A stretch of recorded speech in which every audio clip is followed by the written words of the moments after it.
All right, and we're back. Welcome to another episode of the We Love Gaming podcast. I'm Godly Sovereign. Hey guys, it's Mark Ryan here. What's up? This is Ray, aka Sir Knight. And we got a couple things to talk about, so let's jump right into them. First things first. Ghost of Tsushima, man. We got lots of games coming out this month. Yeah, it's about 3 solid games that's coming out this month. This is week, actually. Yeah, we got more this month, but this week, like literally this Friday. Yeah, so we got Ghost of Tsushima. Yep. We got Paper Mario. And then what was the last one? Destroy All Humans, I believe, comes out. Is that one on the 28th or the 17th? That one... I think that one's a little bit later. Is it the 28th? Yeah, it's 28th. Oh, okay, I thought it was this week. Maybe I could be mistaken. So, yeah, so the 2 big ones are Paper Mario and Ghost of Tsushima. Okay. Yeah, both exclusives, right? For Right, Xbox right. fanboys, man. Ain't got nothing cool this week. Man, they're hurting.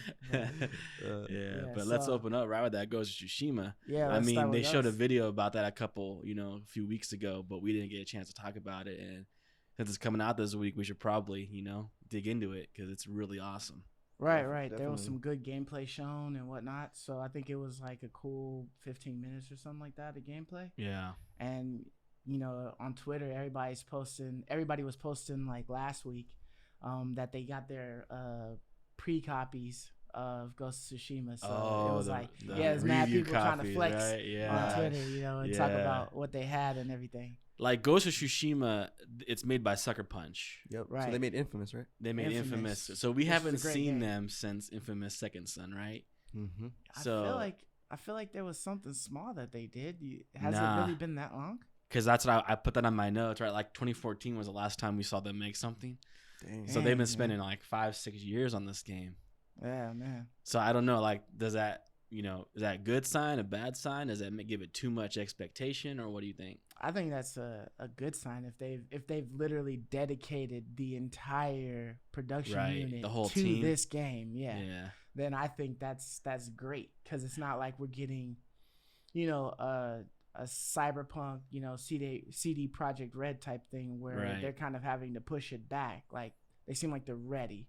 You know what I mean? And it's no slight to CD Projekt Red, but they're working on other titles that maybe they didn't have like their whole squad. You know what I mean? So they weren't able to fulfill everything. I think they have been dedicating all their time to this one game because it looks that good. Yeah, I agree. I think that they've been doing a lot of production on this for the past couple years. I don't think it's a bad thing, that they took a while. I was gonna ask you, Mark. Like, do you care? You probably like when they take a long time, huh? On a game. I mean, I'm used to Blizzard games, so when it's done, it's done. I really liked Infamous. What was the second Son? The Second Son. Yeah, it's Infamous Second But Son. wasn't there a little? There's one after that. It was Flash. First Light. First Light. Yeah. That was a DLC content. That was the one with the female Infamous character. for the Second Son. So I really liked both of those games. Yeah. I never played First Light. I It didn't. was good. It was good. Because it was a DLC, standalone. so just a few hours. Like I don't know, but It was a DLC, but it was it also looked a cool. standalone. But it was like a short one. Yeah, Yeah. I actually played that one first because it was free on PlayStation Plus. I Oh, liked really? it so I much. never got a chance. I liked it so much that I I got downloaded Infamous. it, but I never. So- I never got a played it. chance. That's a I bummer. I never wish I did, would have yeah. played There's it. too many I games love going on. Second Son. I mean, I beat the, she just does a lot of that game. Right. But anyway, so like, what are your first impressions, Stone, on this game? Man, like where do I start? It's just, it looks beautiful. It looks like they've invested a lot of time to make it look next gen, even though it's on the current gen. That's true. That's a platform. great point. Yeah. There's a lot of aspects that I see that they probably might have snatched from other, high known AAA titles. For sure, dude. Like I've seen a little Far Cry resemblance in there. I've seen a lot of Assassin's Creed resemblance in there. Yep. So I can only, I love both of those games, so I can only be even more excited, because of how, what they've taken and things like that. So, I mean, yeah, the world looks lush and green. It looks like everything is pretty vibrant and responds to you, when you go through like a big, field of grass or whatever, stuff's moving out of your way. It's like a real breathing world, right? Yeah, you know. And I think one of the aspects that they use for your arrow for your direction to go is like the wind. So that's incorporating it in there as well. So right, I don't know. It looks lovely to me. Like I just can't wait to dive in. Yeah, where you at, Mark? I agree that at first glance the game looks incredible. The landscapes, just it looks like it could potentially be next gen. Yeah. When I was looking at The Last of Us, I thought that was probably one of the best games. Yeah, graphically. we were talking about that, right? But I think this game, I don't know. It's close. I don't know. In my opinion. Yeah. One thing too, I wondered, was this based on real events?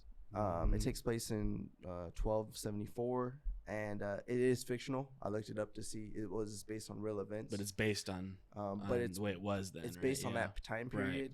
Right. They try to do so it's historically accurate, but not historically factual. Correct. Right, yeah. Correct. The storyline is fictional, but it's takes place during that time period. Right. So the game looks incredible. I know we're gonna break down each segment, but at first glance, when I watched the trailer and the gameplay, I just wanted more of this game. Yeah, I'm on both y'all. Like, it looked great. Yeah. And like the shot they gave of him looking out over the landscape, it looked enormous. Like the world looked enormous, massive. dude. Like, that's so cool. Yeah. I can't wait to hop and explore that whole world. Yeah. There's so many sweet things they did. Like the way, like they definitely they focused on making the environment tell you what to do rather than arrows and dots. Kind of like its own story, right? We're so used to like arrows and dots directing us around. Yeah. Now like we actually have to look at that fire pyre, I'm gonna go that direction.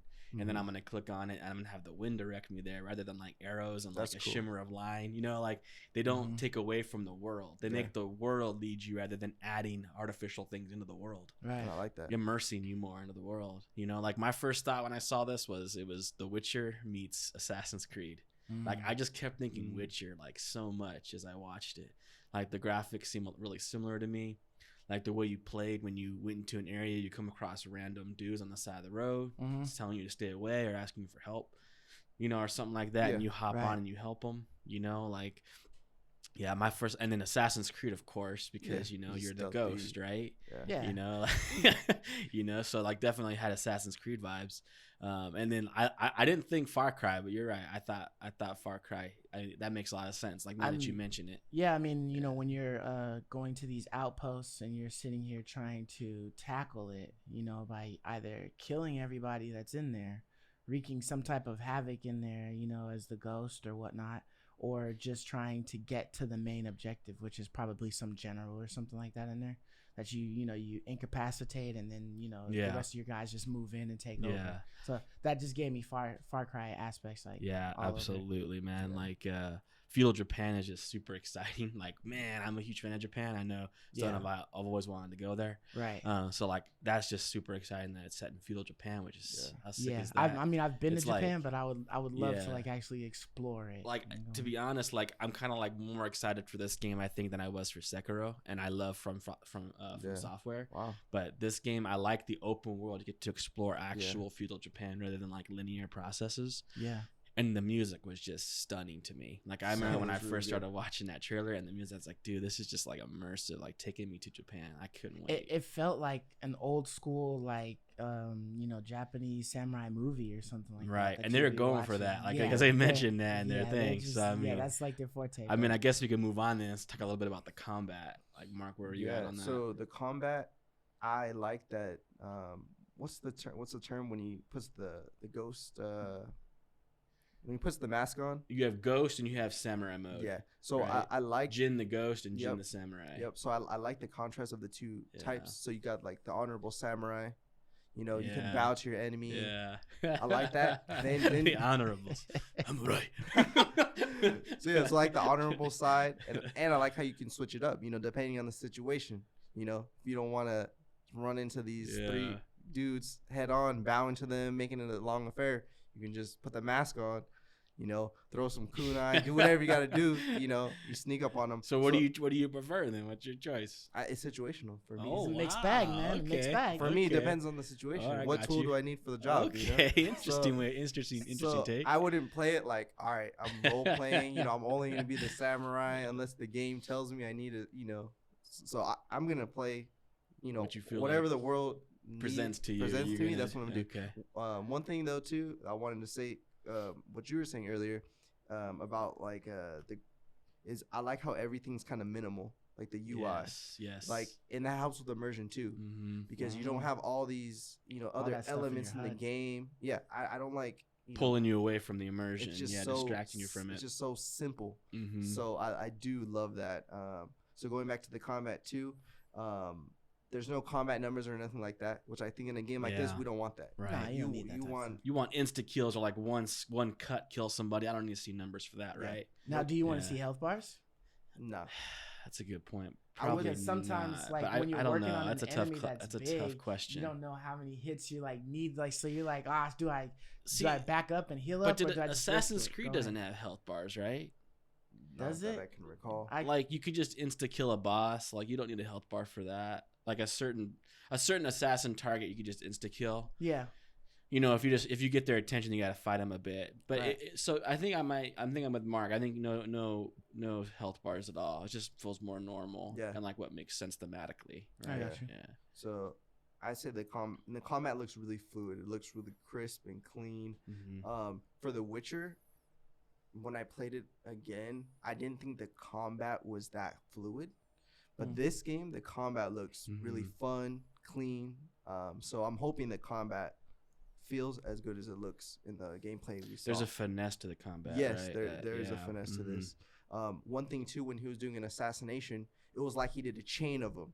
He assassinated one guy, he assassinated another guy. So So I like the flow of that. So I'm really hyped about the combat. Yeah. What do you think, Marcus, about the combat? I mean, just like you guys were saying, like, the combat is purposeful. At least what they showed. It seems like you don't just button mash to be able to eliminate your enemy. Right? It's a counter.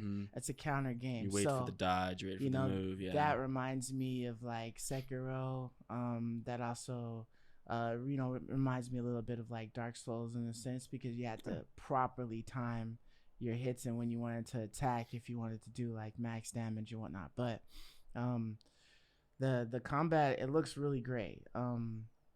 Like I said, to sit there and wait for somebody to come at you with a sword swipe, and then you just dodge real quick, and then just like a slash and take an arm off or something like that. That's like wicked. Like, dude, these guys, Like, the only thing that I could be possibly disappointed with, right, is that there's not a VR version coming out for this like right away, because could you imagine putting on your VR headset and you look down at the grass to see the direction of the wind blowing and like, okay, that's my next destination. Or just like when you make your cut, you waited and timed it precisely and you lop his arm off as he's coming at you, like it would be wicked. But you love that VR, man. Yeah, it's too intensive for VR though, right? I think it might be too graphically intensive for VR, maybe. Oh, definitely now, because all of the VR games are pretty much trash as far as like graphics are concerned. But I mean, there's some beautiful ones in there, but if they're beautiful, there's no gameplay. Right. So it's like one hand, what I mean? But the gameplay looks great. I mean, the different devices he has to help him battle with combat, the different the fighting styles that you have and how fluid you can switch through them. Just like you can dismember two enemies and then switch to like water style or something like that, and then fight the next person or whatnot. For me, there was no talent tree that I noticed. Right, so I don't know if they're gonna like in a lot of games, you can kind of like pick a path, right? Like I'm going to dump my experience or my talent into the samurai tree. Right. If that's the case, then I'm probably going to dump the majority of my experience, if that's the case, into the ghost tree, because, I'm all about assassin. Right. Like, so I'm going to approach every situation as a ghost until the situation tells me I can't. Yeah. Right. And then I might, fight it out. I'm going to try to kill as many dudes as I can silently, and then if the situation, gets out of hand, then I'll have to fight, samurai mode. But yeah, I definitely like the combat. It's very, a lot of finesse. It's very direct, purposeful, like Marcus was saying. You're waiting for the guy to attack. He dies. You spin around. You slash him down. He's dead. I like that. If you get the right dodge or parry or whatever it is, you one-shot him. Like, I like games that do that. Mm-hmm. It encourages you to get better at the game. But yeah, the combat looked a lot like a lot of fun. Super excited for it. The traversing was all right. You'd have like the little rope, that you could throw your little hook onto and swing. Mm-hmm. Like, sometimes those little obvious things in the world pull away from the immersion for me. Yeah, because it's like, hey, come here. Yeah, it's like, okay, obviously I can throw there, right? It takes a little bit of that immersion away from me when I see things like that. So I guess that's the slight knock, to it. Yeah. So it was a little lazy. Or like when you're riding through the world and you see a branch flickering. Right, and you go and you like snag a little shimmer. Yeah, there's those little things that drop the immersion. Like, they did so much work to try to keep you in the immersion, and then they have those little things that drop the immersion that feel slightly lazy. I don't know. I don't want to do that because I spent 6 years playing this game. But there's those things that just feel like little shortcuts. Yeah. At the same time, though, how could you even know that? Oh, like that branch is pickable, or like that's an herb that I could grab if you've never grabbed it before. Right. Like, how would you get your initial? Maybe like a button. Maybe you press a button and like it sends like a sense wave out, and you kind of like. Because if you were like a real samurai in real life, maybe you can like sit and just kind of look and like get a feel for it, rather than like pulling you out of the immersion every time it's always blinking. Something. Yeah, I don't know. So like a little like a. I'm not a game developer. All I'm saying is, those are the things that I've noticed that kind of take you out of the immersion. So you're okay with like a minimal, like partial time, like a grab or whatever. Like a little shimmer. That's like a short time one. Yeah, like if it's something that I'm focusing on doing. Like if my character's like focusing on trying to find, plants, and I just like, a little shockwave or something that goes out that kind of gives me. And they could have been as creative as they want with that. I don't know how that would look, how they would keep that immersive. But just a way that, you kind of activate it rather than it always be there, pulling you out of the immersion. Yeah. It's just my thoughts. Like just trying to be a little bit more creative of ways of without pulling you out of the immersion. Yeah. Like. Can we hold on a second? Yeah. Can you grab that mouse that's over there on the floor? Because I don't know if the computer went to sleep. That's weird to go to sleep while it's recording. Yeah. I just don't know if it has. But grab it for me. Just keep it over here. Yeah. Does it still say it's recording? I can see. Yeah, I see numbers next to the record button. That little small button that's right here. Okay. All right. I just wasn't sure. I was like, it was screenshot now. But yeah, so, going on from that point of view, from combat, being either the ghost or the samurai, it seems like there's lots of customizable options, in those directions of where you want to go. What are your thoughts, Mark, on the customization options in this game? So first, I like that you can like find plants and things in the environment to dye your armor. Oh yeah. So that's really cool. I like that. That's realistic, and I'm sure during this time, that took place. I like that your armor and your equipment visually has an identity. So when you get a new piece of armor, it looks like you got a new piece. Like you got a new piece of armor. I don't like when games you're just this avatar the whole game and you're getting new weapons and equipment, but you still look the same. So I like that. My first thought was, oh, Mark's gonna like this because you always comment on customization. You want to collect gear and collect. I want to collect things. I want to collect dye. I want to, I just want to look different. So I really am glad that this game, took that approach. So what do you think about the customization, Marcus? I mean, just like Mark, like that makes it worthwhile gear hunting. You know what I mean? Like when you get drops, and I want to find every plant. Yeah, like I want to do some damage and I want to look good. So, let me find the most wickedest looking gear that fits my ghost persona. And you whatever. pick your colorways. Yeah, and then you can eventually change it. Like, oh, this gear is white, but I ain't trying to be white. I'm trying to be midnight black, so I can fit in with like the darkest of the areas or whatnot.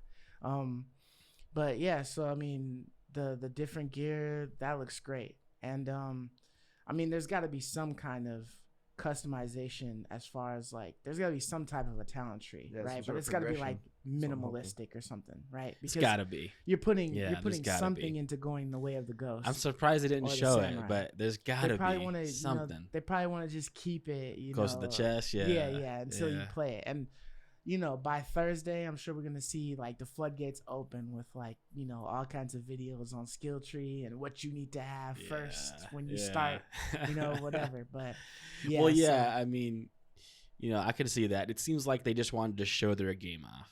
Like they're just proud of it. Like, look at my game. Just look how beautiful it is. Look how nice it is. It seemed like that was more what the showcase was, rather than a deep dive into like every aspect of the game. It was just like, look at how pretty our game is. Right. Like I like on the customization, the dyes. I like how vibrant it is. Like the colors are just so, they're just like pop. Yeah, they pop. The colors pop. It's like, wow, that's a bright white, or wow, that's a bright red. Like that's it's really colorful. It's not dark or drab. And the clothing, like it fits the era, like the Raiden hat, the samurai hat. I want one of those, right? And being able to color your guy to fit your play style, right? Like you're saying, like if I'm gonna go with the ghost, I'm gonna want to color my guy black, even if it doesn't have any effect on the gameplay. I'm gonna make my guy. It's just gonna visually, it just visually more makes it more immersive, right? Like, it makes me feel like I'm an assassin, right? Yeah, if I'm wearing bright red, which that's what I would go for. That wouldn't work in real life, right? Am I really gonna be assassinating people in this green lush area? Can I hide in this? I can't hide with this color on me, right? Right. But it probably wouldn't make a difference gameplay wise. They probably wouldn't let it affect it. But I'm gonna test it out. I'm gonna go black, or I'm gonna go all straight. Jet black, and I'm gonna be dark as night. Yeah. And I'm gonna hide in every shadow and every nook.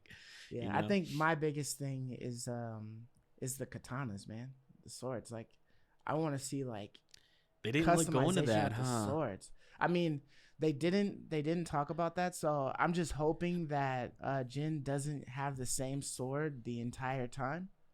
I would want him to upgrade his sword, but if not, I mean, I understand, a samurai sword. Like, if you got an exquisite sword made from the beginning, you wouldn't need anything else. Just like Sekiro. Yeah.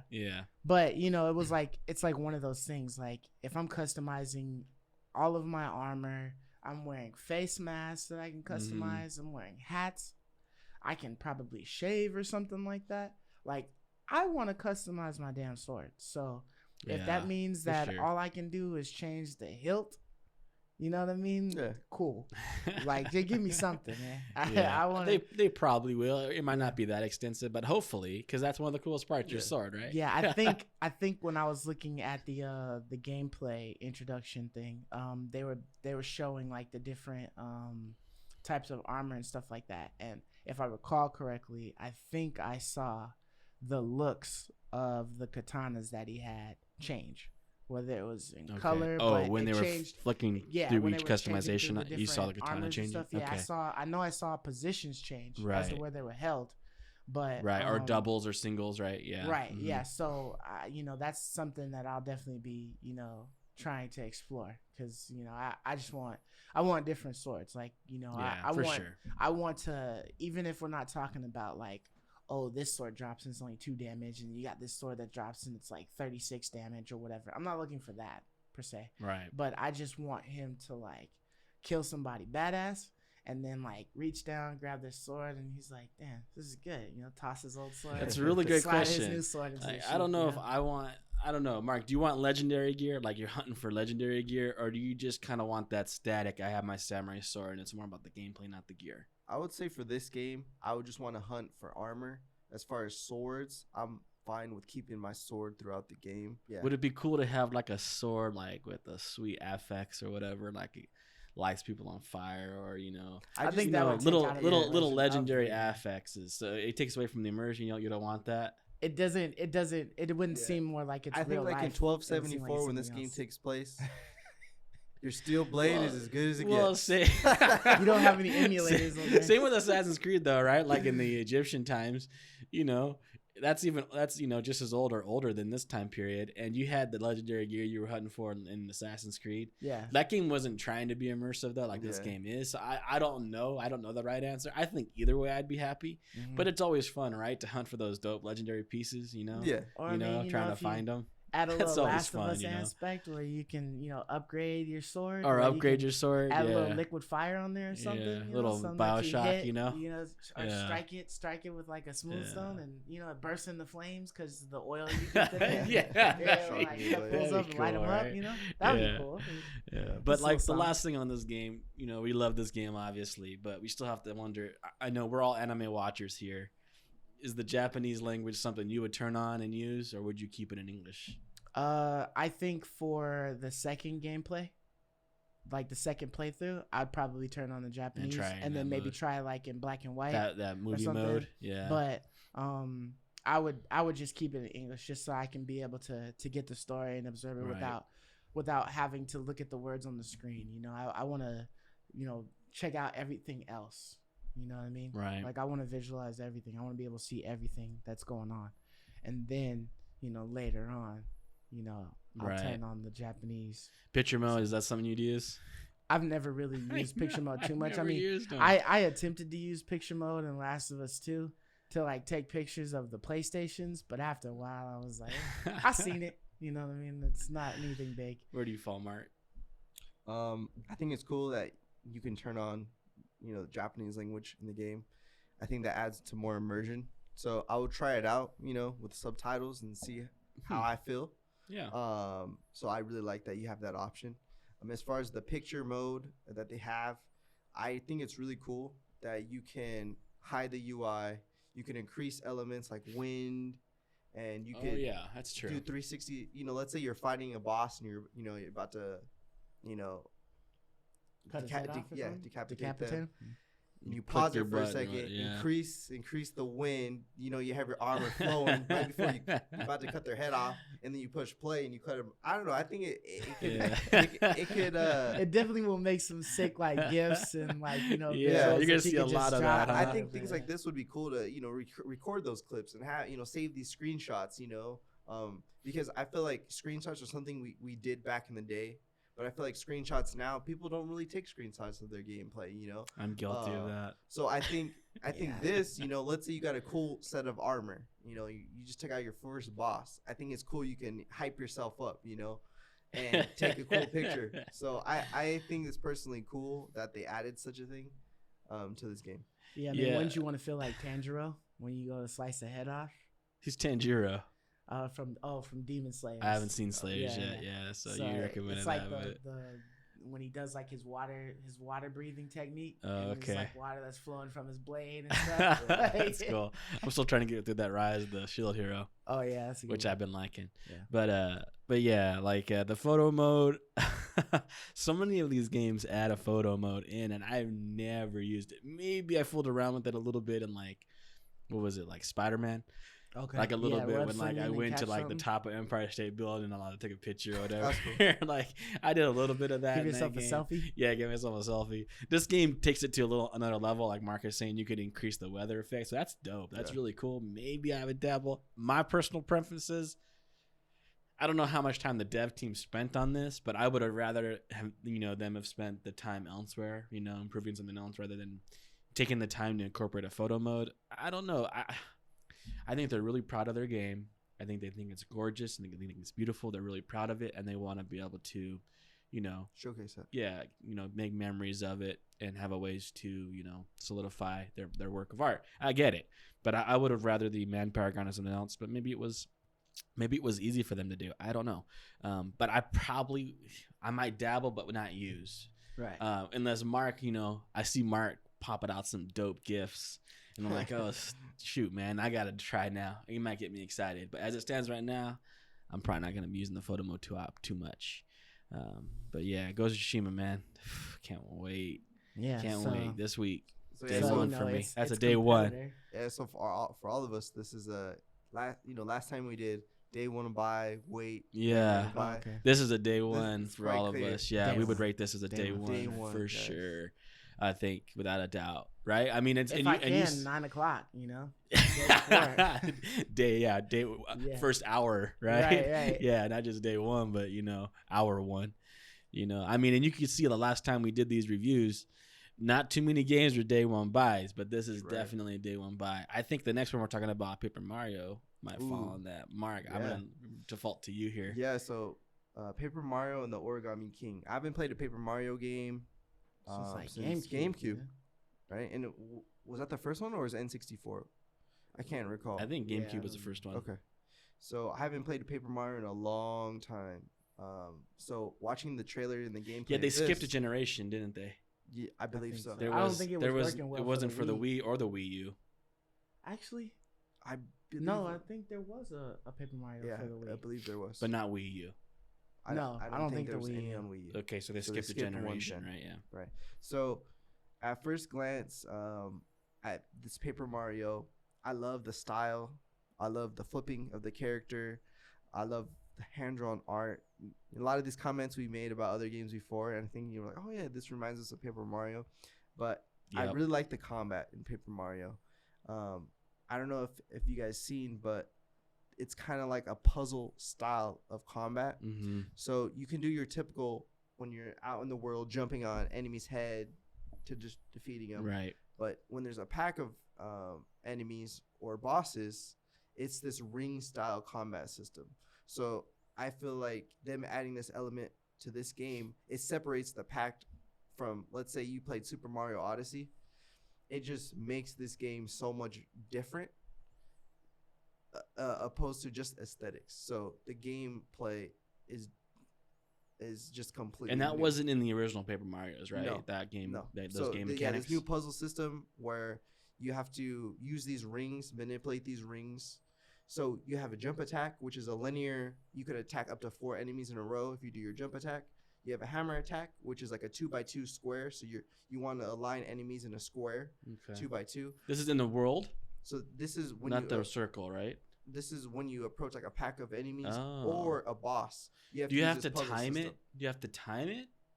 Yeah. So the slash would be a timed attack when they come around in the circle. Is that how it works? So how it works is there'll be an array of 4 discs, and each disc has many different an enemy pieces. on it, right? Yeah. It has many different pieces around it. So you have to manipulate the rings to arrange the enemies like a puzzle. Puzzle. So when you're happy with how they're arranged, then you can attack. Okay. Because your attack will fizzle out or won't do as much damage if you don't manipulate that. So when you play bosses, you swap the space. You're in the outside ring, and the boss is in the middle. Right. So I just feel like that's. I understood the boss fights when I watched it. The boss fights made sense to me. Yeah. I have to line up my directionals, right, to hit and attack and do certain things. That made sense to me. There was the packs that I wasn't quite fully understanding how that worked. You're the boss essentially, and you play. So I just feel like that's a really cool, clever mechanic that I think this will separate it from the pack from other Mario games. So I think they did a great job at innovating on the mechanics. And as far as the style and how it looks, I think it's on par with what we would expect, a next gen Paper Mario game to be. Right. So what do you think about the game, Marcus? Okay, so I did a little searching real quick, and so the first Paper Mario was on the N64. Okay. And then the second one was on the GameCube. Right, which is the one we remember. Right, and then they had one for the 3DS. Don't really count unless you're just playing handhelds. And then they did have one on the Wii U, but not the Wii. Yeah, not the Wii. But so the Wii they skipped, not the Wii U. Right. Okay. Yeah. So they definitely skipped a generation on it, right? Right. But as far as like Paper Mario is concerned, it looks very similar to what I remember from the GameCube, and I love the GameCube game. The gameplay, the combat, that's different from the Paper Mario from GameCube. Right. And so that looks cool. Just like trying to solve this like, sort of mini puzzle. If you wanted to, you don't have to. You could just clobber them all.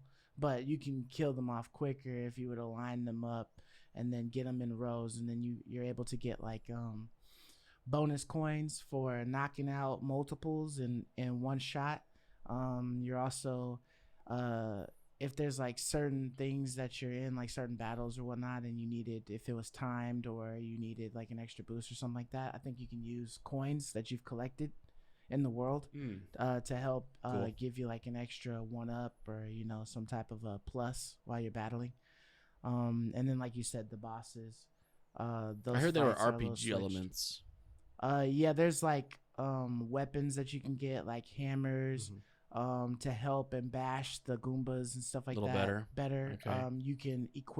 You can find like steel boots and equip them, so now you're able to jump on those turtles with the spike shells. Right. And do different things like that. So it's that type of RPG element, you know. I heard it's light, but they have some RPG elements. Yeah, it's very light. So, you know, but there's a lot of little things that seem like they're cool in there. I think you can find like some of the toadstools, the little toad guys or whatever. Right. And you find them in the world, and they're able to open up things in the village that you go to, the main toad village. Right. So like they'll open up shops and different things like that for you to help you get stronger, I guess.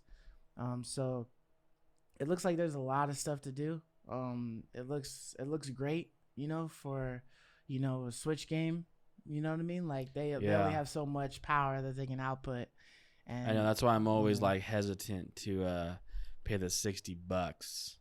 Yeah, that's a little rough for Switch games. But for me, I mean, I don't know, people might hate me for this, but Paper Mario is a lot more appealing to me than even like, you know, the Mario 3D games. I just really like Mario Odyssey. Yeah, like Mario Odyssey. Okay. You know, I like, you know, the art direction.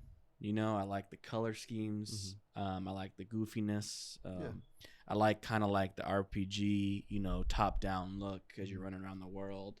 You know, like Zelda. I like the original Zelda's kind of where, like, I kind of just prefer that play style over like the Mario Odyssey kind of thing. So this kind of appeals to me more. This is a little bit more exciting to me. You know, it looks fun. This is definitely probably something I would get. Because Ghost and Paper Mario both come out at the same time. Yeah, I'd probably say Ghost is more the day one for me, but this is definitely a buy at some point. You know, I'll definitely be getting this game. I know Mark's probably day one for you, right? Yeah. Paper Mario's day one for you. Definitely. And what is it for you, Stone? I mean, day one for me is going to be Ghost of Tsushima. Right. So once I get done playing Ghost of Tsushima, it's on to Paper Mario. I'll probably be getting Paper Mario. Right. So it'll just be a matter of when. That's really so all it's it a is. buy at some time for sure then. Yeah. I mean, because the last game that I have, and if there was no Ghost, it'd be day one. Oh yeah, if Ghost of Tsushima gotten pushed back, you know, like Cyberpunk, but it's not hour one. Yeah, it's not an hour one game though, right? No. Yeah. No. If we're gonna be adding hour one, because Ghost of Tsushima is an hour one game, right? I mean, it's like I could buy Paper Mario hour one, right, as soon as it releases, but I'm not gonna play it right away. I'm gonna be on Ghost of Tsushima, so it's like but if there was no Ghost of Tsushima, would Paper Mario be like, I'm there at midnight the night before hour one, or is it just day one for me? I'm gonna get it. I'm gonna walk in on the day of the release. So it's I'm a day not one. The day, you know, right? Before not an hour 9 one. o'clock, right when it You're closes. Not an hour one guy. Mark's gonna be an hour one guy. Or is it day one for you? For me, it's just day one. A day one, yeah. I don't know if there is a Switch game that's like an hour one. That I need to have hour one. Yeah, I'd say just the Pokemon games. Pokemon's close, but Fire Emblem too. I'm a big fan of Fire Emblems. Those are close to hour one. So that's for me. hour one. I would pre-order that, and I would be there at 9 to get that. Whoa. Yeah. Okay. I like Fire Emblems a lot. Okay. But yeah, they're not as frequent. There's like a lot of day one, you know, Switch games. Like I'll get on day one, but not a lot that I'm showing up at 9 a.m. the day before. You know? Right. But you know, there are a couple. Yeah.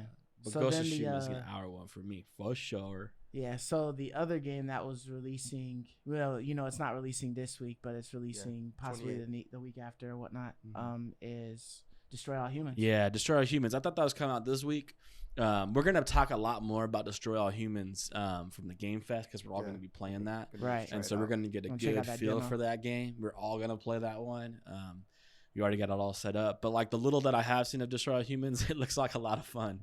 It's like a Ratchet and Clank to me. Like I look forward to playing it. It's going to be a fun time, right? Yeah, Destroy All Humans was mostly about like BSing. You know, it was destroying cows for no reason, terrorizing the human beings that were there. You know, use using the mind control, vaporizing them, like doing all kinds of stuff. It was just like a fun game to kind of just do random crap in. Like I kind of consider it to be like Saints Row. Okay. But just like alien style and whatnot. Because I feel like Saints Row tried to be like a Grand Theft Auto copy, but they just invested their time more in like BSing than in actual like the story and all that stuff. So I feel like this is how Destroy All Humans. Yeah, that's a good comparison. It's just hop in your UFO and just start sucking up cows and then just like dropping them from midair. Let them splat. Yeah, I died laughing, man, when I was watching the gameplay demo. And he telekinetically picked the cow up and just flung that dude into the sky, dude. Like he launched it into the sky, like high up into the sky. And then it's like you were just watching it for a minute. Yeah. And then it comes down slowly and splats on the floor. Oh my gosh, that had me dying. Yeah, I'm pretty excited to try this next week. I'm definitely excited to try this game next week. It released originally on the Xbox? Yeah, did you ever play that, Mark? PS2? Did you ever play? I played the original. Destroy All Humans? It was on. Was it also OG Xbox? Was it on the PS2 as well? So I'm really excited about trying this game next week. I played the original. I never owned it. I didn't have the original Xbox, but it looks fun. Like Marcus was saying, just to mess around. It's co-op, right? If I'm not mistaken. I don't know. I don't think it was. The original wasn't. Single player. The original wasn't, but maybe this one is. I was going to say, this would be cool to just run around and wreak havoc with the buddy. Oh, totally. It would be fun, yeah. So we'll see if the demo has that capability. Is there any boss fights? I'm trying to remember. I've played this game very limited originally. No, I don't think there were, right, Stone? There were no boss fights. I feel like there were certain people in the world that you needed to attack, right, or to capture or find or whatever. But I don't think there were any like you were just kind of wreaking havoc, things. Right? Yeah, it was literally like the story was, if I can recall correctly, it was just trying to maneuver in this world and just literally take everybody over. Right. Just like you start from city to city. You're destroying all humans, right? Yeah. Cool. But yeah, so we're looking forward to this. Like I said, we'll talk a little bit more about our thoughts on these Game Fest games when the Game Fest comes out. But we did also want to touch briefly on the PS Plus games for July. There's some dope ones. This is kind of a special month because we got 2K20, which is kind of a top-end game. Right, which we were just talking about how none of us had played.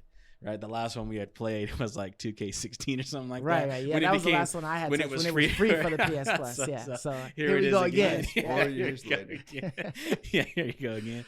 So I'm gonna try it out. I don't know how I know Mark was telling us. I thought, Mark, you had more knowledge about the 2K20. Yeah, so it's on Game Pass. So I tried the campaign. I downloaded the companion app.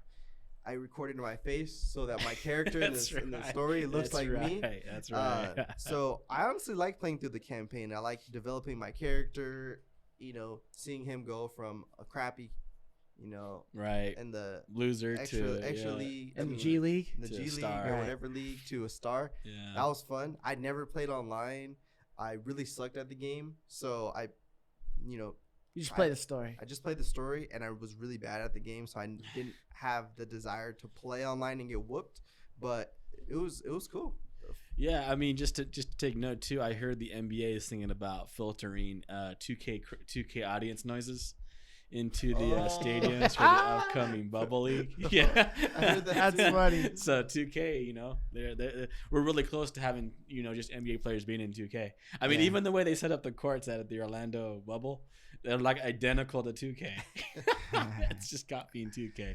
But anyway, Stone, you excited for this one? So 2K is a good game. It's just that, because it's pretty much the same thing every time. Right. The only thing that really changes is the campaign, and it's whether or not the campaign is good or not. But I mean, the fact that you just get to be you, in this world where you get to become a superstar right. and whatnot, and do something that you couldn't actually do yourself or whatever. Mm-hmm. It's cool. So I enjoyed playing 2K16. I played it a lot so that I could get through the first season, and I think I did some of the second season or whatnot of my character.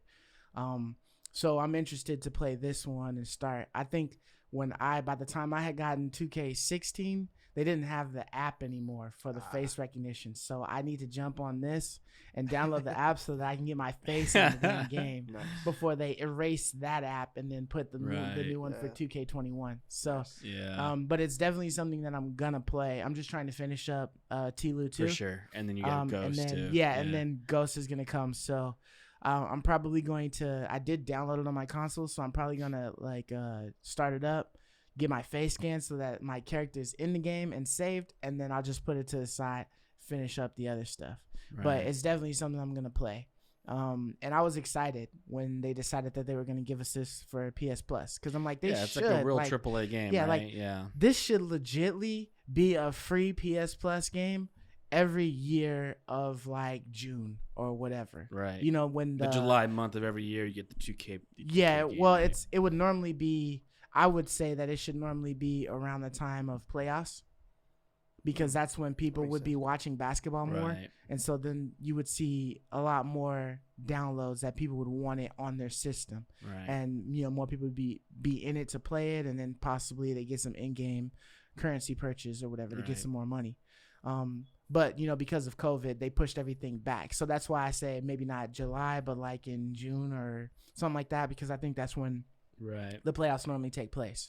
Yeah, like the vast majority of the people buying 2K are the hardcore fans that buy it day one. Hour one. They're hour one fans, right? Yeah. Like, we ain't that. We don't ever buy it. Right. And so they're going to get those sales anyways, right? Mm-hmm. And then you can just give it to the casuals, filthy casuals like us, right? Like in June, which makes sense. Mm-hmm. Or even July, to reinvigorate the hype for basketball, to keep the hype for basketball alive in the off season. So maybe that's another way they can go. But like I'm excited. I was excited to see it too, because it's like cool, finally a real it's a AAA title, so it's like this is a real deal. It's not some indie game they're throwing our way.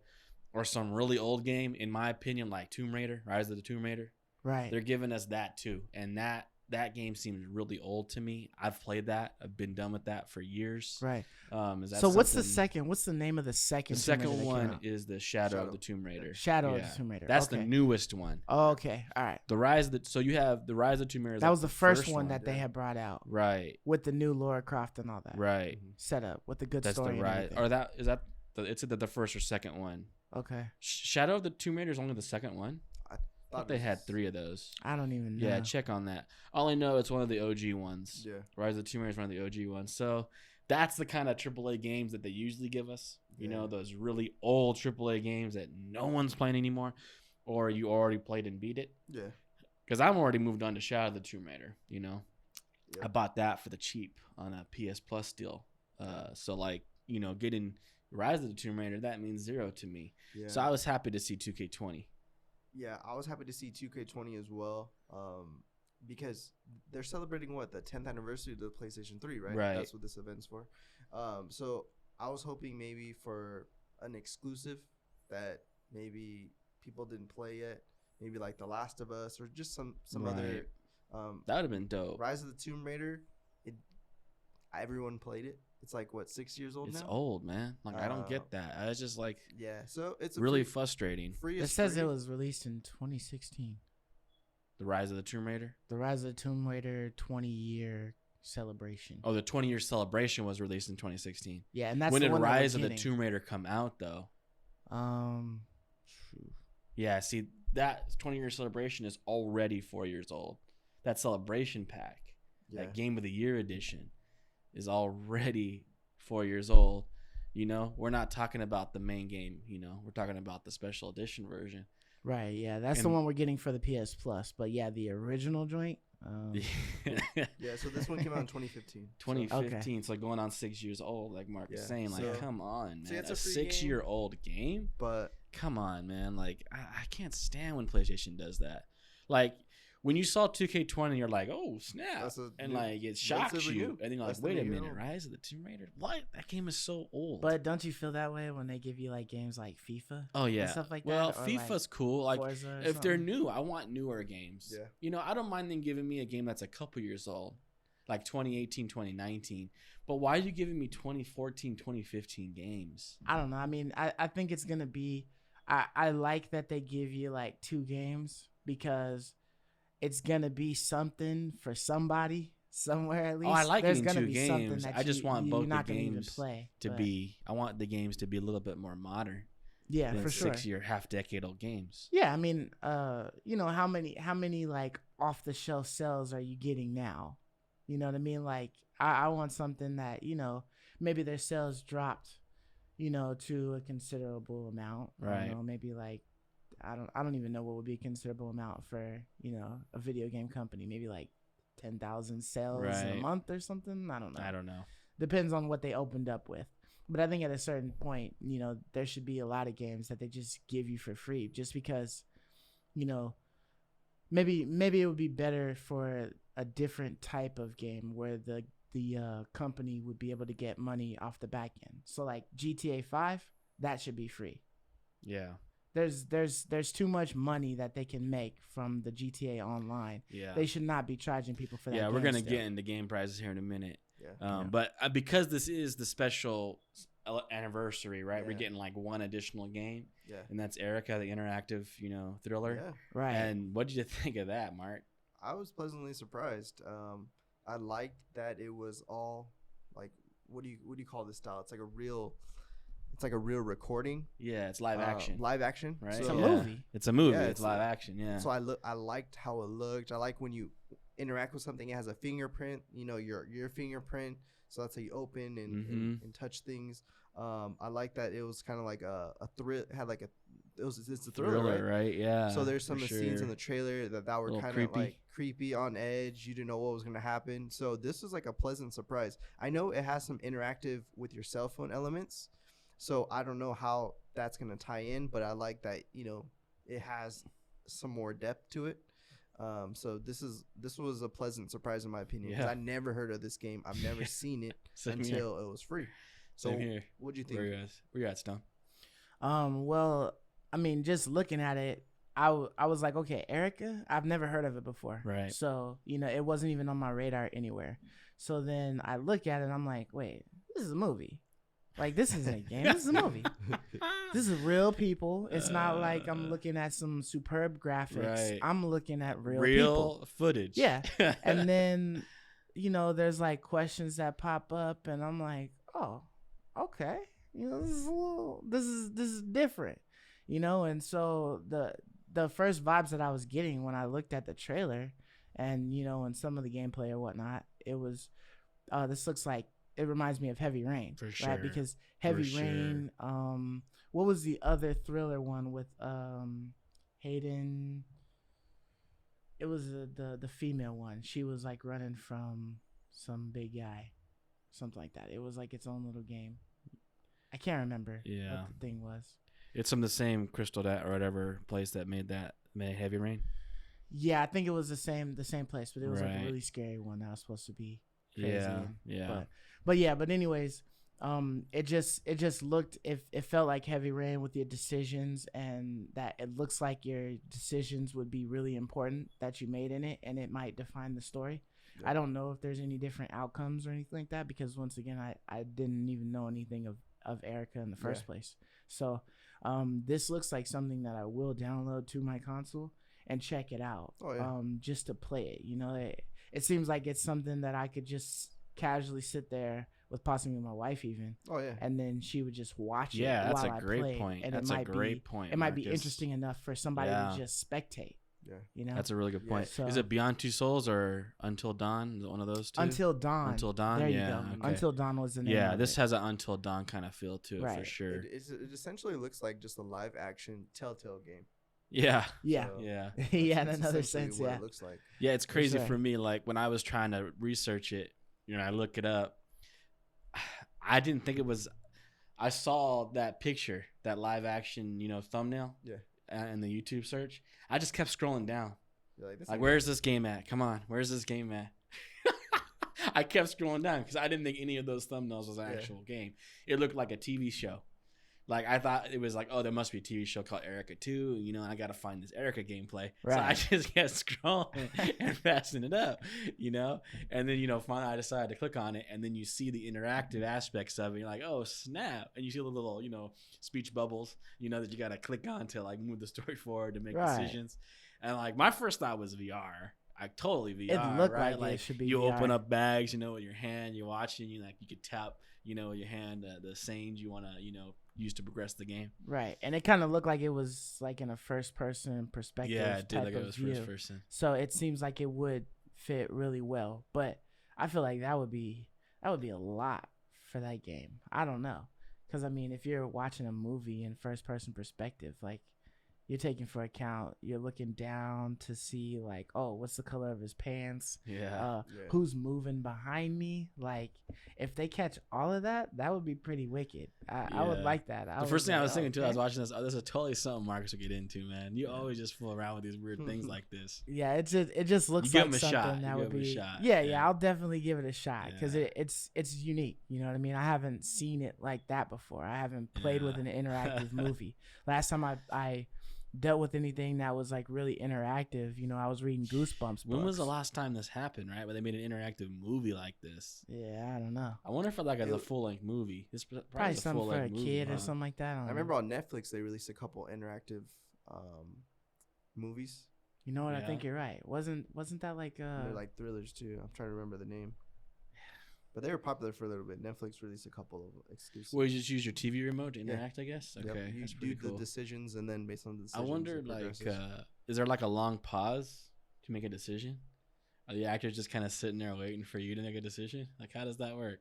Or they're just like, do they pause? Yeah, they just kind of sit there and wait and look moving around. their eyebrows, yeah, just like kind of around. It's just a continuous waiting loop of the flip. Like, I wonder if like you don't pick a choice, the system picks does it one just for move you, on for you, and you could just watch a movie. I mean, if it's anything like Maybe Heavy Rain, right? It would. Yeah, maybe it's a setting auto pick. Yeah. Yeah, if it's anything like Heavy Rain, it would just move on to. Yeah, there's a time limit. You got to pick something within a time limit. Right. But like with live actors, you can't do that. They get to sit around and wait for you. Yeah. Yeah. With Telltale, is there a time limit on Telltale? Yeah, like in certain scenarios, like you would get killed by something, like an enemy would be coming. There's like environmental factors that you had to decide, you know, or something would happen. Right. So, well, there's some cool games this month. Like I'm excited to play most of them. Of course, not Tomb Raider. But other than that, they gave us a couple dope games to play. Yeah, I feel like Tomb Raider. This is like something on the Epic Store that they would be giving away for free, like some dumb game. Like, hey guys, take this. No one wants it. Yeah, and then it's like it gives no value. Like I feel like when they give games like this for PlayStation Plus, it's like it's just something to toss in the library. We'll add it. In the face, man.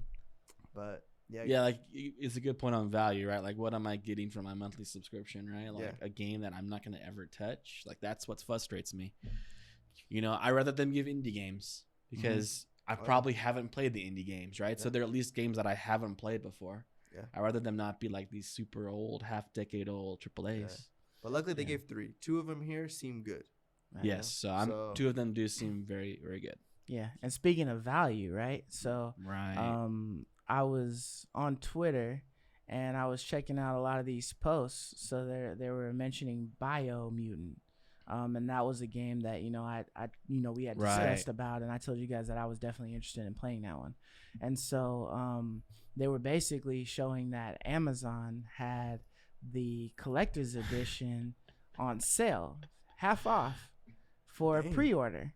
So now, was that a fluke or was that like legitimate? Well, I mean, it was on there, and it was on there for about, I think, 3 solid days. Dang. So, I looked at it and I was, glancing at it several times just to make sure I was buying what I was buying. But, the original standard edition game was only $60, and then when you move to the collector's edition, it was $120, and I think the difference is that it came with $120. Yeah, so it came with an art book. It came with like a nice looking, box that was probably paper or something like that, and then it also came with a statue. I think the statue was probably a few inches 3-4 inches or something like that. Nothing crazy, but it was a cool little statue. Now, when you go into like the ultimate collector's edition, they had an ultimate edition for bio-mutant. They had an ultimate, dude. It was $400, and it had the box was just really huge. And I think you're literally at that point you're only paying for the statue because the statue was of the opening gameplay, the initial gameplay trailer that they gave us, where you're fighting like this big creature and he's got this this like mace or whatever, and this little rodent guy is, you know, attacking it and he busts through the mace. So it's literally that scene depicted on the statue. So that's but cool. it's long. So it looked cool. It looked like a cool statue, but is it $400 worth? Yeah. And I mean, you know, we talking about, you know, $300 and $40 of a statue, you know what I mean? Because the game is $60. So see, all this information to me, when you first mentioned to you know, Mark or I and myself, it was $60. I was just thinking, oh, okay, this is probably a $30 game, and they have a special edition for $60. I wasn't thinking that it was half off of $120. I wasn't thinking that. Okay, I should have put that context in the chat. Yeah, I didn't know that bio-mutant, they were thinking they were on that level. Like, I didn't think that they were, you know, that studio really thinks that they're on that $400 level. I don't know. Like, I would expect that from Bethesda with like a Fallout game or like an Horizon game, Horizon Zero Dawn game. I wouldn't expect bio-mutant trying to get a $400, you know, Epic Edition out of their game. Their game is not like that well known.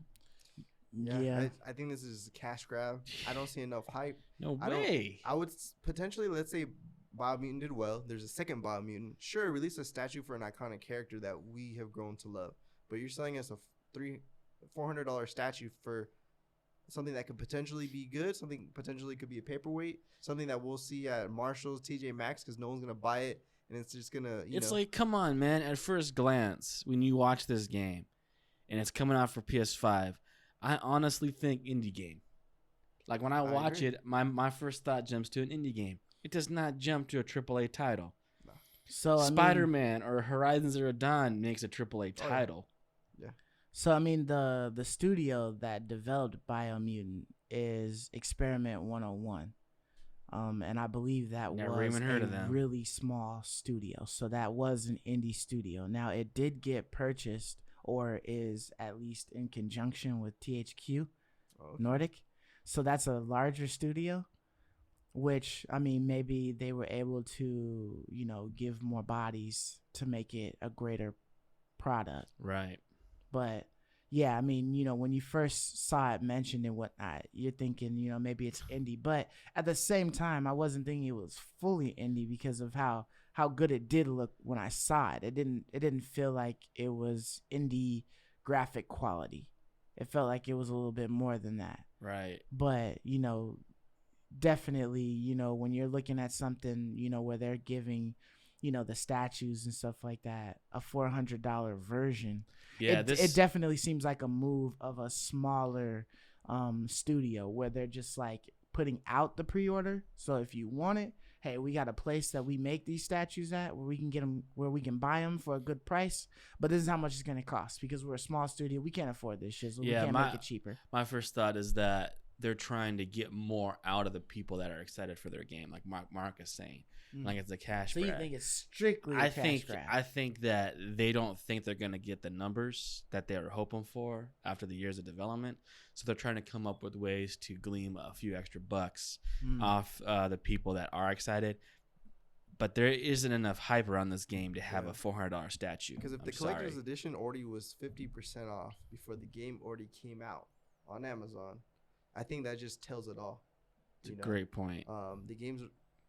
It's not there. But hey, for $60, it was, I think, a good buy. Great deal. Like the deal you got, I think, was a good buy because you're getting all those free statues for $60. And at the same time, so that it made sense grabbing that. Right, and at the same time, it was only for a small period of time. Right. It was not like super it's short now window. This price. Yeah, it's not super the short 120 window. joint is $60 now. That's what I thought. So it's almost as if like they originally had came up with the prices in their head and they're like, okay, $60 for the standard edition. We're gonna make people drop $120 for this one with the little mini statue, and then boom, we hit them across the head with the $400. But then they were thinking like, I mean, this is more than the Mamba edition of 2K21. Right. But I mean, I could see them looking at it and they're like, dang, you know, we haven't really put a lot of stuff out, you know, for Bio-Mutant. We don't have a whole lot of hype. Maybe we can check and see if we can get some more pre-orders for this. maybe get some more eyes on it. So yeah, I just think that it was probably one of those things where they wanted more pre-orders. So they were like, this price isn't going to cut it. So for the pre-orders, we're just going to give them this statue for free. And then everybody else who does want the statue and they didn't catch it on the steal, and maybe we worked something out with Amazon Prime, they'll just have to pay the $120 for it if they really wanted the statue. And I think that was, that's understandable. I mean, especially if you don't want to be like, on Bethesda with, the Fallout 76 where you're giving trash, vinyl bags or whatever. Dude, when you promise, that was a mistake. Certain other type of bags. I think we haven't seen a lot of these $400 deals since then because of that. Right. Now, bio-mutants jumping on board of this, I don't know. I think it's disaster waiting to happen. Yeah, I mean, I think that there will probably be a couple, but I literally think it's there just for the people that really liked the artwork or something. I guess. And they had a possibility for one. They probably made one at their studio and was like, hey, let's just put it up there as an option if people want to buy it. Yeah. Well, for me, it's like, I'm going to move on from this. Did y'all catch the box art for a game we all really want to play? Spider-Man Miles Morales? Did you catch that? Yeah, I caught the box art for it. I was a little confused because everywhere where I was seeing it, it seemed like people were just rendering things themselves and that it wasn't the actual box art that Sony presented themselves. So I'm still, I don't know exactly what it's going to look like. I don't know if that's, what it is, but I mean, it looks good. I mean, the PS4 box art looked great. For the Spider-Man, and this one it just has the white banner at the top. Looks and good. If it's still in the blue casing, the black letters with the white banner. Yeah, so I mean, I at the end of the day, right? I could care less what the damn box look like. I want the game. I care. Well, yeah, I have some questions about the game based on the box. What do you think, Mark? I like the white and black banner. It was the blue from the jewel case the same as the blue? It looked it was a little darker actually. I saw some people comparing the two, and the PS5 is a slightly darker blue. Okay. It's the same kind of like blue, but it's a little darker. Oh, so a little bit more translucent. A little less translucent. Got it. The PS5 the PS4 is a little more translucent blue than the PS5 box is. Okay. But overall, it's a little darker. The box art now is really nice on the PS4. Yeah. So I'm glad they kept with it, and then they just did the white on black. That looks nice and clean. I like the white on black. It matches the Xbox. I mean the PS5. Yeah. That's a good point. It matches the Xbox. I mean the PlayStation 5. So it looks great. Yeah, I liked it. What was going on with him? Was that fire in his fist? That was lightning. So I didn't know Spider-Man had lightning powers. No, Miles Morales has lightning. Okay, so yeah, I didn't even know that. So in the opening trailer, right, in the introduction trailer that they gave for Spider-Man Miles Morales, he was pressing up against something, and if you looked, you saw like lightning around his I thought arms. Someone was shooting him with that. That was him. Okay. So it was him, because his whole suit was getting tore up. Yeah, like he was holding back some shredded, kind of force. It looked like he was trying to hold back some kind of enemy or force, but that was just him destroying his own suit. No, I think it was probably a combo. It was probably the force and then him probably using some electricity to kind of so push that it back, was the disconnect for me then. Yeah, but Miles Morales in comic books has always had electric shock. Now, why is that? Was that the spider that bit him had electric powers? I believe that's what they put it to. Okay. I'm not too in deep with the Miles Morales comics, right? But I do know that he had the ability to become like invisible. So he had like a camouflage ability, and then he had like electrocuting powers. Okay. So, but that was the difference, between him and Spider-Man completely. It wasn't just like, oh, it's another Spider-Man. It's like, nah, this dude had electric abilities, that he could send through a web. So he's way different than Peter, huh? Way different than Peter. Yeah. Okay, well, I mean, that's cool. I mean, the box art looked wonderful to me. I love the white banner with the black text. I think it's gonna look super clean in the shelving where you store your games at. Yeah, for sure. But I guess what we can talk about now is what do we think we're paying for these games? $70. Do you think so, Mark? I think when we saw the NBA 2K21 pricing, I think that kind of can extend across the next gen, in my opinion. So I think we're gonna pay $70, guys. Yeah, I feel like once one person does it, then it's just everybody's gonna adopt it. Oh well, they already popped the cherry on that one, so we're just gonna go ahead and make our 72. And there's been like a couple of other games that I feel they would make it so that you'd want to buy that PS5 version, not even mess with the PS4 version. Really? I don't know. Like, here's the thing, man. Like, I got so much to say about this topic. It's like, for one, all the media outlets I look at, like, that are writing articles, making videos on this, are all talking about how, like, it's time.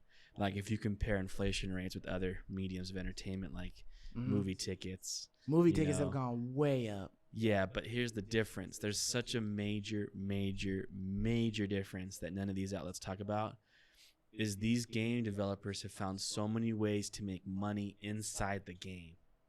If anything, with microtransactions. If anything, games should be going backwards in price, and because they make so much in the game. The games that make the most money are the free ones, like Fortnite. Right. Like all these free games are what make the big bucks, not the games that charge $60. They make good money, but the ones that are making the most are the ones with the best transactions inside the game. The game that people want to, as a service, gaming as a service. So for me, the pricing of games should be going in the other direction. It should be going lower. And you see that with a lot of games. If a game comes out brand new and I just wait a couple months, I can get it for $40 on sale. Right. Like, games go backwards in price, not forwards. Like, so I do not buy into this whole it's behind in inflation. That is hogwash. They've inflated the cost they've inflated the ways in which you can spend money on their game. Right, that's where the inflation has been, where you can spend money in the game through DLCs, through microtransactions, all these additional ways to spend money in the game. They've inflated along with the rest of the industries. Yeah, but at the same time, right, not every game is involving the aspect of microtransactions. I don't see Ghost of Tsushima having microtransactions in their game. I do. Why not? They can sell certain dyes, or they can sell certain looks for Jin.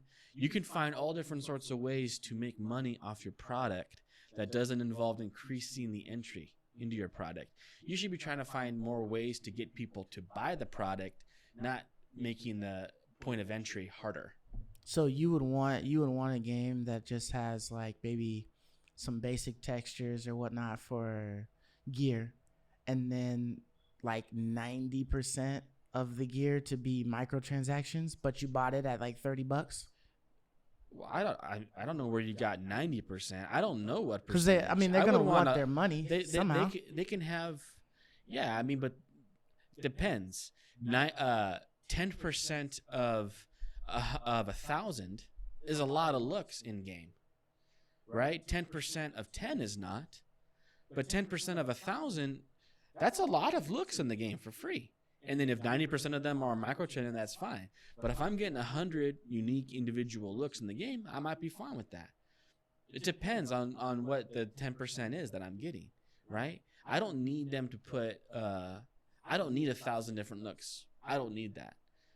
But if they want to make some extra money and they want to put in a few hundred extra looks on the marketplace, I don't begrudge them that at all. And anyone who wants to buy those looks can buy them. And there will be lots of people who do buy those looks. And that's where they make up the additional revenue that they're looking to get, rather than charging more for the point of entry.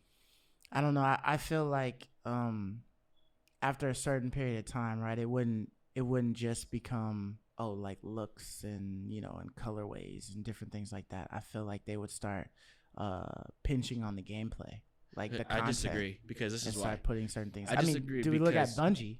Because there's no way. This is why I disagree. There's no way we can hold them accountable. What I mean by that is, if they charge me 60 or 70, there's no way of me knowing what they put into that game more.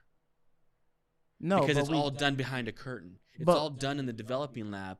I don't know that they're giving me 10 additional more looks for that 10, but I don't know that. But you also know that the prices for their game developers and stuff like that has gone up. Their salaries have increased. just by natural inflation. So yeah, so you get those costs back in marketplaces. That's how you gain those costs back. What I think should be like the way that they do the games. I feel like they should do it like how CDs used to be done. Like you used to buy CDs, right? When they first release, right? Even movies, DVDs, when they first release, they're like, maybe $10, $12. And then once you wait past that initial week where they wanted to get their first week's numbers in, then all of a sudden you try to find the CD, it's like $20. It's like $25 for a CD. What I'm saying is, so if you bought it for like $40, $50 initially, and then after the first, week or two, then it's $70. There's no way to glean more money off a CD. When I go to the store and buy a CD in the store, there's no way for the company that produced that CD to get any more out of that than just the CD itself.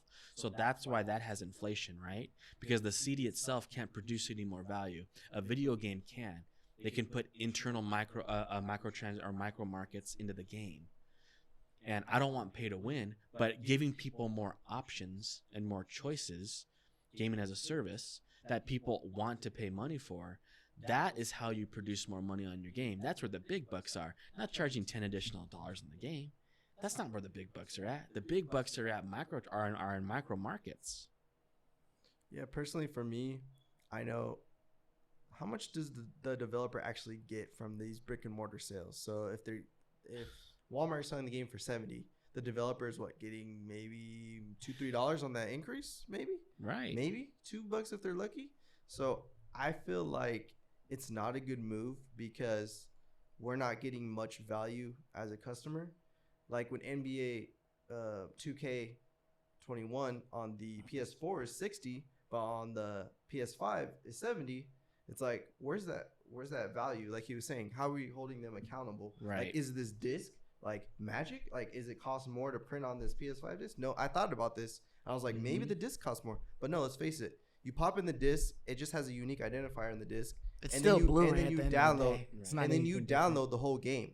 So they can't say like we're putting more content on the disc because you download everything these days. Mm-hmm. Like, are they putting manuals back in the boxes? Like, how are we getting this $10? How are we paying for this $10? So I agree with Ray that I think games should be coming down. If you want to charge $70 for a game, your game better have all the content. I don't want to be paying for stuff DLC. After the fact. I don't want no DLC.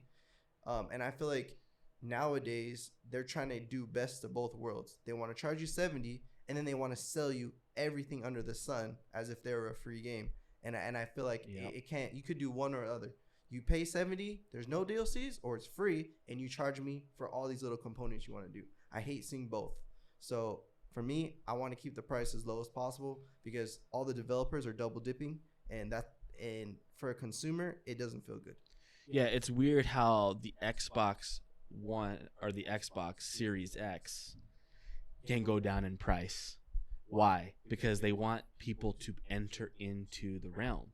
It's the point of entry you want to keep cheap. Once someone's inside, now is when you start charging them all the things inside, right? It's why they don't charge you a fee. Oftentimes, they don't charge you a fee, right, to enter the arcade, right? But now once you're inside the arcade, now they're charging you to play all the little games and to take advantage of that game or that game, but not to get in. The point of entry is free, right? So trying to get in, they should be wanting people to get in. Yeah. And the way you do that is by lowering the point of entry. And then once people get in, you find ways inside, right, for people for them to make the money. I think that's the way that's the marketing of the future. I think that's evident in all the free to play games that make tons of money that everyone's playing. I think that's the proof is in the pudding. Yeah. Yeah, I mean, even when you look at mobile games, right? Yeah, mobile games is a great example. Games, and I know I download, lots of them, almost like maybe 2 or 3, every like 2 months or something like that just to play. And, I'll toss $1 in there every now and again. This is something that, you offered for free. So everybody is willing to put it on their phone at any point in time. And, $1, from 50,000 people, you know what I mean, you make a good profit. It adds up, and people are paying a lot more than $1. Yeah, some people are paying a lot of money. Yeah, skins are like $3, $4. It incentivizes you to want to make a good game, because then people want to spend money on that game. Like, the better the game is, like World of Warcraft, like I've spent in-game money in World of Warcraft. Hearthstone's completely free. I spend money on that all the time. Right? Why not make Ghost of Tsushima free, and then every few months you have DLC content you add in that people pay for, right? To keep like the subscription kind of going. And that way you collect a lot off people over time rather than a big lump sum right up front. Like people feel like they're getting something for their money, like kind of like what Mark was saying. Like, I guarantee they ain't gonna give me any more content, and there's no way to hold me accountable for that. They would give me the same amount of content for Ghost, whether I'm paying 60 or 70 for it. It's gonna be the same amount. I mean, how'd you feel when the first price increase happened? I didn't like it then either. I hated it then. I remember bucking the horse then. 50 was, well, I thought was plenty, for a video game, and then 60 came along, and it stayed at 60 for a long time. So that made me happy. It hasn't gone up for a long time until now, because they found creative ways of making money that other industries don't have. The music industry doesn't really have a lot of creative ways. There's nothing to enter in. You take the music, and that's it. There's nothing that people are entering into play. There is nothing like that. So yeah, I get why prices of CDs are going up, and I get why the prices of movies are going up. But games shouldn't be that way. I think we're proving that. And then we're going to move on right now to our final topic, Mortal Shell. And Mark is saying, how much is that game going to be? So Mortal Shell right now, you can pre-order on the Epic Store for $29.99. Now, $30 game. $30 game. And Mark's played it. Yeah, so I'm currently playing the beta right now, and I just want to say that things like this give me hope. Playing games like this, because this is an indie game. Right. So they're not selling. They don't have a brick and mortar copy yet. They might announce it, but it's my understanding, because it's digital, they're getting a higher cut. Right. So this $30. So when you buy a game in the store for $60, the developer will be lucky if they get 30 of that 60. The store, like, there's so many logistics. There's so many pieces of the pie. But when you buy a digital game from directly, from them, they're getting more of the cut. So and in NBA 2K21 is going to charge you that $70 on the Epic Game Store or whatever, and it's costing them a lot less. It doesn't make sense. Garbage. Yeah, it's not right. It's not right. But luckily, there's a lot more channels now. Before you could only go to the store, then PlayStation and Xbox, you could buy it directly from them on a digital store. Now there's Steam, there's Epic, there's so many markets now. So I feel like avenues of getting games. Yeah, there's so many avenues for getting games now. I feel like that will be like the true dictator of price, because a lot of these stores, they give games away for free. They run sales. Steam just had the summer sale where they're offering coupons. You spend $30, you get $5 off. So I feel like in these little ecosystems, those will be the true market value of the games. Right. These developers can try to charge, all they want in the store and things, but ultimately, when your game is giving away for free within a year on PlayStation Plus, I think that tells your customer how much your game is actually worth. So, yeah. I mean, at the end of the day, right? I kind of look at video games in the sense of like Jordans. Right, like Jordans used to be like $160 for a pair of Jordan 1s, and I think their regular price was like $190 for certain models as they went up. But then I think it was like a year or two ago, and they decided to go ahead and up it $10. And so it's like, well, damn, what am I getting with this $10? Like, why are you just charging me 10? And they go, oh, it's remastered, quality, like there's we're giving better. But there's shoes that some look like they have really good leather, and there's some that just, the synthetic leather, it's not even as good as the OGs. You know what I mean? So it's one of those things where you have to look at it as like, if people want it, they're gonna buy it, and it's it's like supply and demand. Like you got people no will choice. buy less games, man. People will buy less games.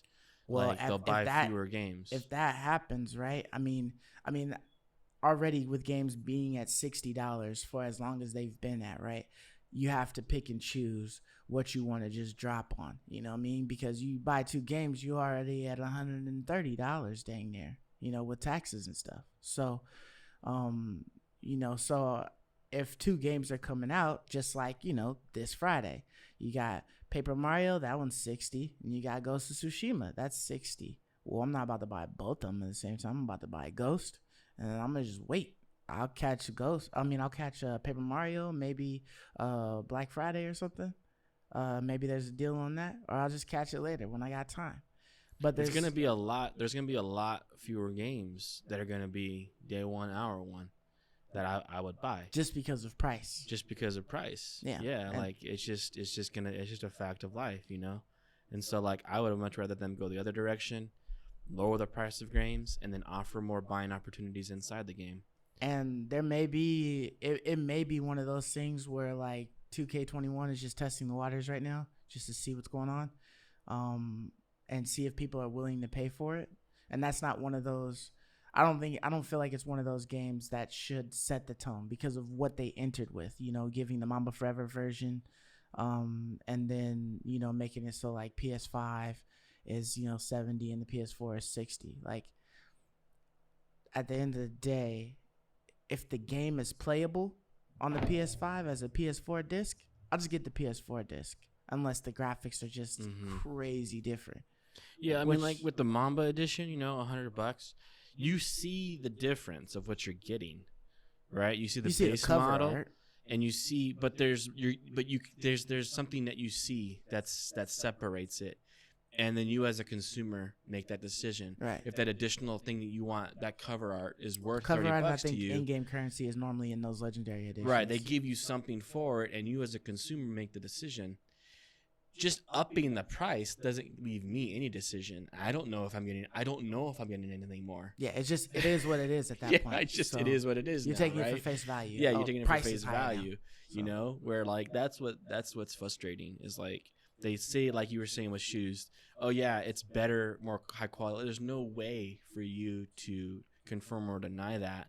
But I can understand shoes going up in price because there is no other way for them to make more money on that shoe apart from just selling that shoe. Like I guess you could try to find ways like selling laces, or you might sell accessories for the shoes to try to glean more off that shoe.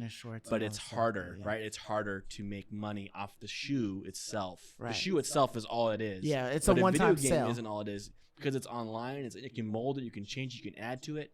Once I buy that shoe and I walk out the store with it, Nike can't do anything more for me for it, right? They can't do anything else for me. But a video game's different, right? Because even like on the secondary market, let's say Marcus lets me borrow a game, I could pop it up, open it, and use microtransactions. Oh, I like this game. Let me buy the DLC. Oh, I like this game. Let me buy some skins. Let me. So yeah, it's a constant shop that's always available. So I think it's just poor decision making for them, because I'm gonna be even less inclined to want to buy anything on their store now. Yeah, but just imagine this, right? So all these rumors, the Xbox Series S potentially $199 or potentially $250. Just imagine the games are $70 and the system is $200. That's boggling, right? That's nuts. So that's boggling. Almost a third of the price of the system. Yeah. So I mean, we shall see. We'll see what really happens. I see in the next couple months, we'll definitely know. We'll know for certain this couple months. Hopefully the community, if they're not happy about it, hopefully the devs and, the right people hear it. People aren't happy and they can make that decision not to go a certain way. But, ultimately it's their decision. But hopefully. Right. We'll see. Hopefully. We'll see what happens. Hopefully there's some transparency. We know what we're getting, but I doubt there will be. Yeah. But on that note, we're going to go ahead head out of here. Yeah. So, this has been a great time. Yeah. So, once again, I'm Godly Sovereign. This is Marco Ray. This is Ray, a.k.a. Sir Knight. Yeah. And thank you for listening to the We Love Gaming podcast. Check us out on Twitter, Podbean, Spotify, if y'all listening on there. You know, our Discord. We have a website up now, so, you know, check us out. Get with us. Yeah, search us. Later. All right, peace.